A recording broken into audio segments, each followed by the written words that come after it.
Más que puntos en un mapa, son los surcos que dibujan la memoria.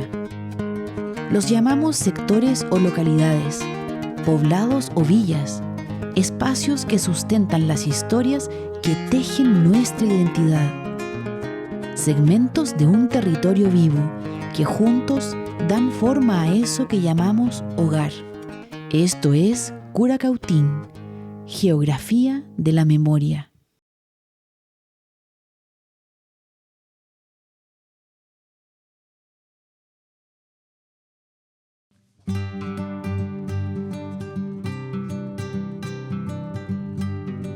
Reconstruir el pasado no es un simple gesto de nostalgia.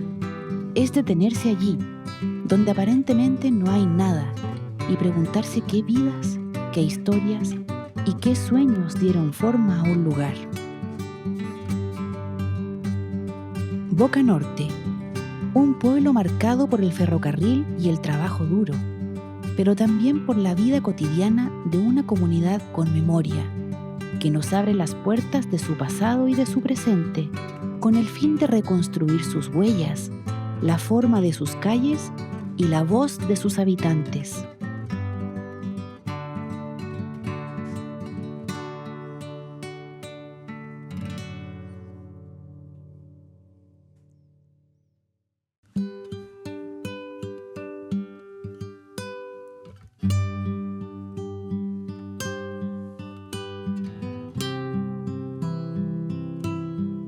En 1930 comienza la construcción del túnel Las Raíces, que uniría las comunas de Curacautín y Lonquimay.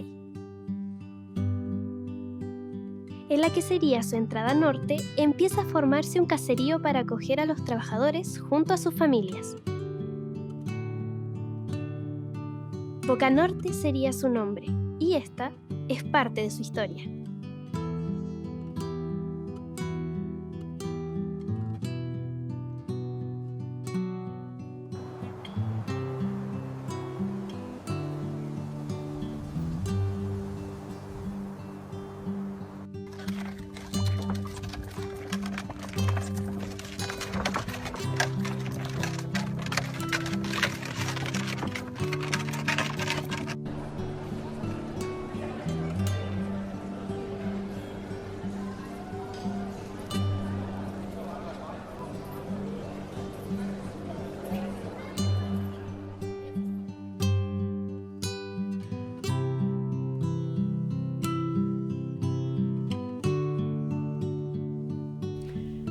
Aquí estamos en Boca Norte.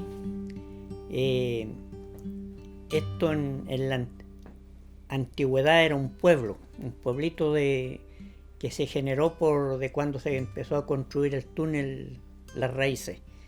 Y bueno, ahí hubo mucho movimiento de gente, hubo bastante gente aquí. Era un pueblito bien completo, que después fue desapareciendo porque desapareció ferrocarriles de esta zona y se llevó a la gente que trabajaba con ellos.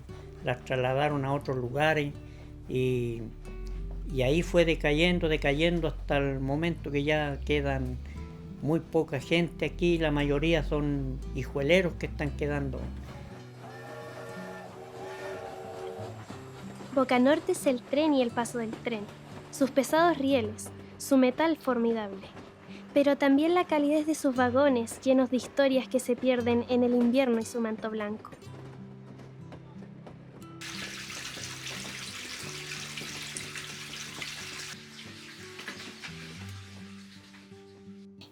Era un pueblo donde llegaba la gente a trabajar y se quedaban acá, tenían casitas donde vivían. Para poder trabajar tenían que estar cerca de su trabajo. Entonces, cuando se construyó el túnel, se construyó Boca Norte. Lo que queda es rescatar las memorias de lo que había, incluso el cementerio. Hay bocatomas donde sacaban el agua y fue un pueblo muy lindo. Colegio, cine, carabineros y muchas cosas que habían. El tren donde pasaba de aquí a Lonquimay, tenía la estación arriba ahí y ahí llegaban todas las mercaderías de la gente. lo que también recuerdo, que aquí en Piedra Santa había un aserradero del señor Riquelme, donde a los tíos que trabajaban para ellos, como llevando trozos y cosas así, les pagaban con mercadería los fines de semana. Entonces la sal llegaba en sacos paperos, todo ese tipo de cosas, y la plata no se veía, la cambiaban por alimento. Pero hasta el vino, ¿ya? No se veía el dinero, pero sí se lo cambiaban por alimento. O sea, ¿cuántas pulgadas hiciste en la semana? Ya tanta plata te corresponde, tanto alimento te corresponde. Eso lo sé porque lo viví con mis tíos, porque también les ayudaba. Porque yo tuve que empezar a madurar de muy chico.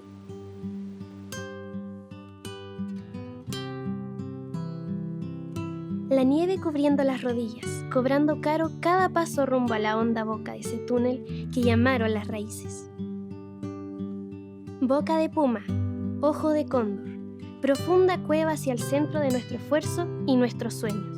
Y era una vida muy dura hacia aquí, porque lo que en el invierno la nieve alcanzaba hasta más de 1 metro de altura aquí al lado afuera de la casa. Habían ocasiones en que la nieve casi que caía del techo, tapaba la mitad de lo que es la ventana, entonces había que sacarla. Y aquí en el pueblo, la misma gente de ferrocarriles mandaba a su gente a hacer una huella, ¿cierto? Que era como hacer una cuneta por donde traficaba la gente para llegar a donde trabajaban, que ahí en la estación. Ahí tenían la maestranza y todo el lugar de trabajo ahí. Aquí en el fondo, en el verano tenemos mucho sol, mucho viento, calor, rico, pero en el invierno la pasamos súper complicado por el tema que hay nevazones hasta de 1 metro, 1,5 metros a veces. Ahora no es tanto como antes, pero anteriormente sí. Entonces, ¿cómo podemos lograr detener nuestras avecitas, nuestros animales encerrados con alimento dentro? Y nosotros, cuando podemos llegar a las casas con puros vehículos grandes, porque los otros no podemos llegar de otra manera, pero muy helado, muy sufrido. Para poder estar en Boca Norte tiene que tener leña, comida y estar lo máximo de tranquilidad. Porque si no, no podemos salir a buscar un paloito de leña afuera, todo nevado.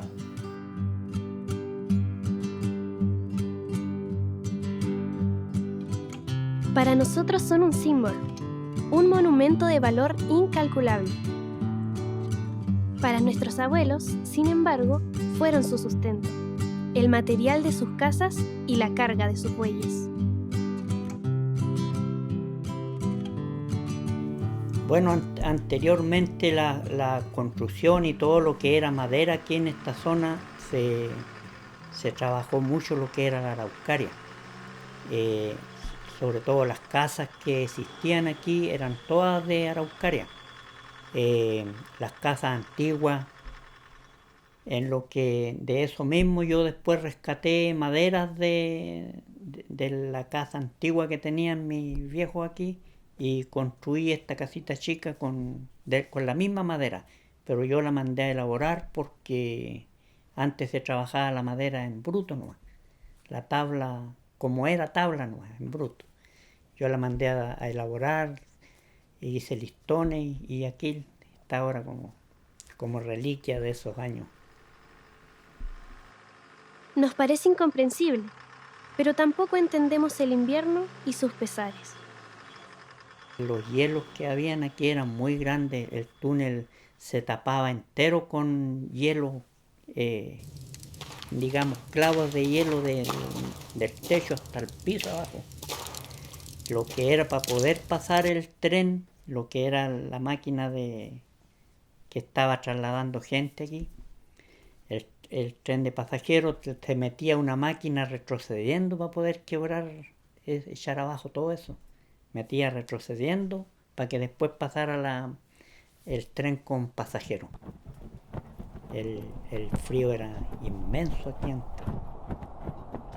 Soy oriundo de aquí, Me fui cabro para Santiago, pero volví ahora a morir acá.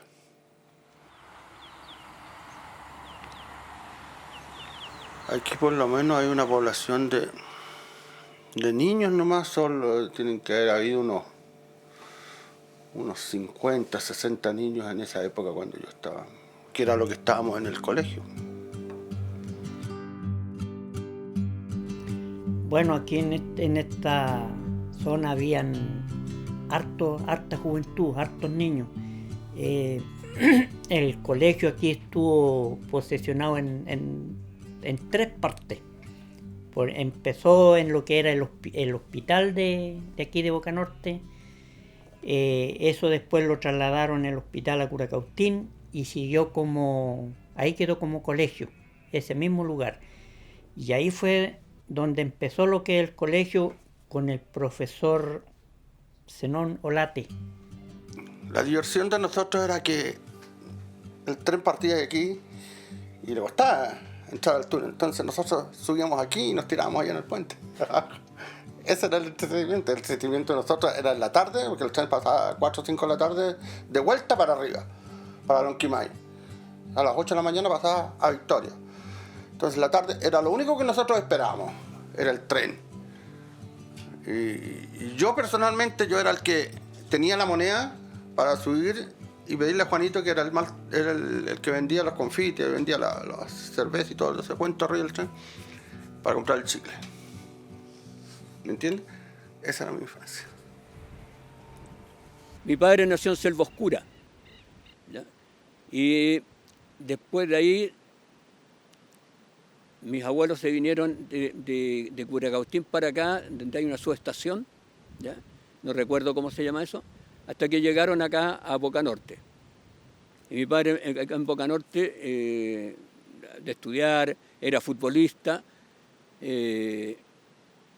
Voy a tratar de ubicar el tema de la canción que tenía el club. Alguien lo tiene que tener por ahí. Otra vez está en la cancha del bravo equipo de Boca Norte, que con sus jugadores de verde y blanco se ríen de honores.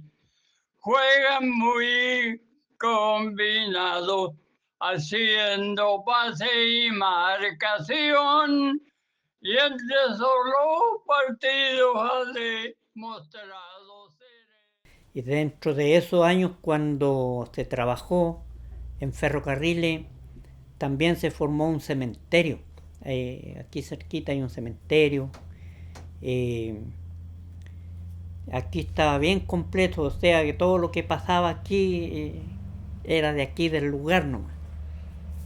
Se quedaba aquí. Y ese cementerio yo no sé si la gente estará ahí todavía o se la llevarían. Algunos dicen que la sacaron, pero yo digo que no. Yo digo que esa gente está ahí.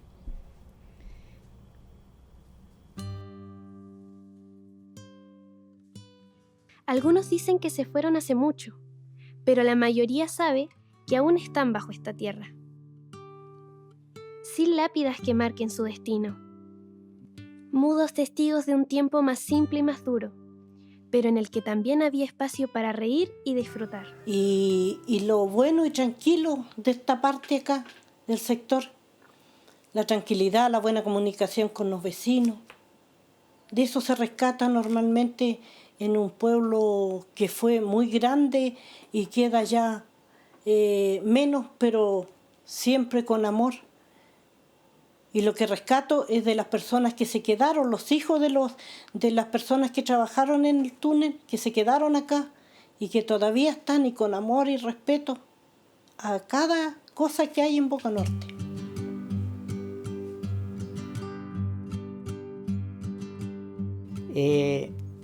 Sí, antes la gente cosechaba igual un poco, porque antes sembraban hasta trigo en esta zona. Yo no sé cómo se daba, caía tanta nieve, pero la gente cosechaba trigo y de ahí molían, hacían la harina, y las cosas las iban a comprar al resto de cosas a Curacautín.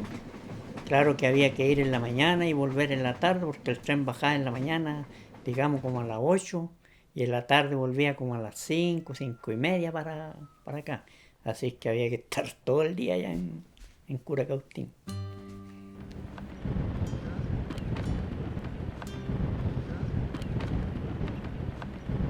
Yo creo que como el 70 y tanto, en esa década del 70, de por ahí se empezó a eliminar todo esto aquí. Ferrocarril empezó a sacar su gente, la trasladó a otros lugares y fue quedando muy poco aquí. Lo que trasladó más cerca de aquí fue a Sierra Nevada, al otro lado del túnel, pero para afuera sacó el resto de gente. Empezaron a desarmar las casas porque las casas eran como portátiles, las que hacían antes, las desarmaban, las llevaban y las instalaban en otro lado. Y entonces ahí fue desapareciendo Boca Norte. Como nunca me gustó Santiago, por lo agitado de la vida, por la inseguridad, y teniendo acá un poco de terreno, dije me voy a morir a mi tierra. Y acá estoy, hasta cuando me llegue la hora que el amigo abra el librito y me diga hoy día viene para acá, tendré que partir. Las formas borradas reaparecen como visiones. La plaza insinuada en la tierra, las casas levantadas en la memoria. Las voces que aún viajan como un tren que no termina nunca de pasar. Así, Boca Norte regresa como un territorio que persiste en el sencillo gesto de mirar atrás, negándose a dejar que el olvido cierre definitivamente una historia que es parte de nuestra geografía y de nuestra memoria.